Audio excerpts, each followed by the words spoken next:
me again.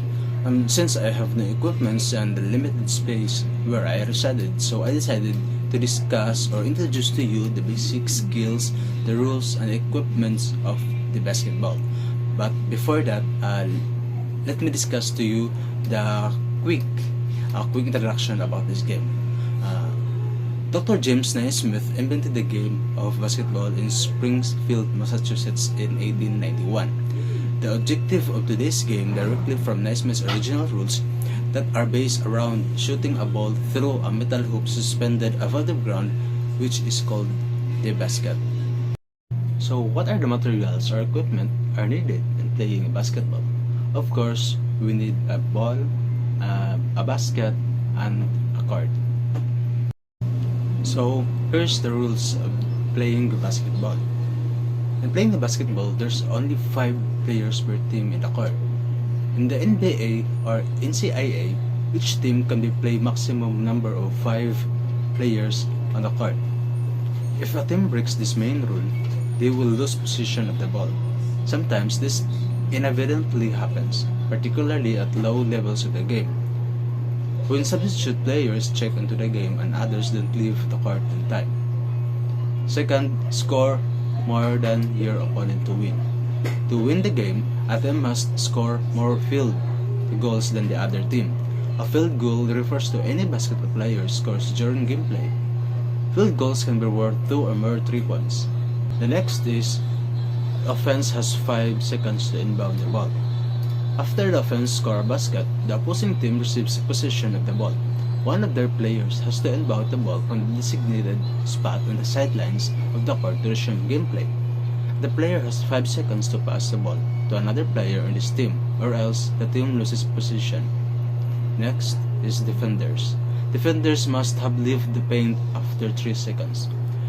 The area directly in front of the basket is sometimes referred to as the paint, or inside the key.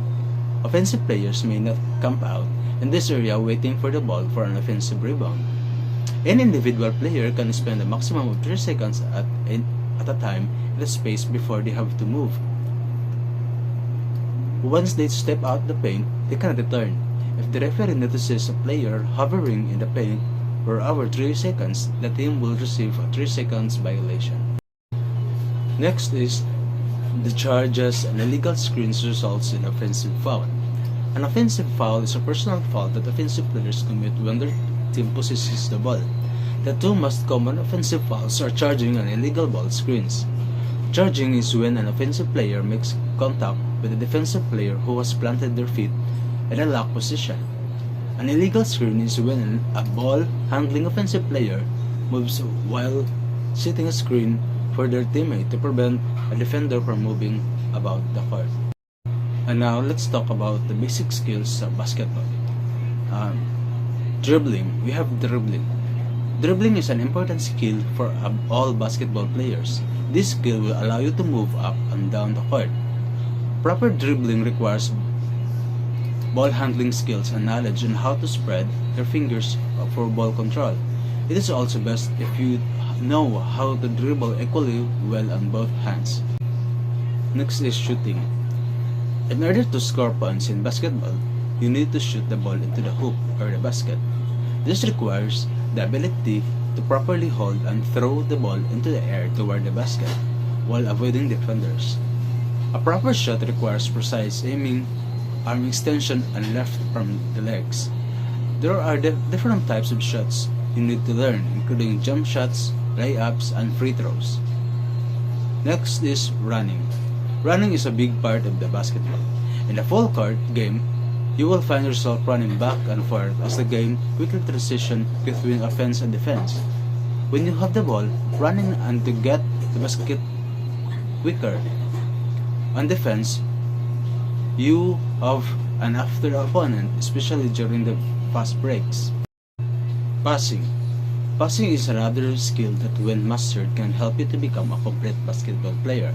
Basketball is a team sport that involves finding a teammate who is open for a shot. The ability to pass the ball to this player can make the difference between scoring and not scoring. Really great passers are an important part of the basketball team and usually the ones who set up scoring plays. And lastly, we have jumping. Jumping is another skill that can be defined how good a basketball player is.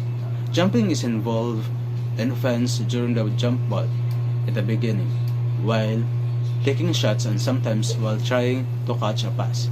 On defense, you will need the ability to jump when trying to block a shot or shoot a ball in the basket.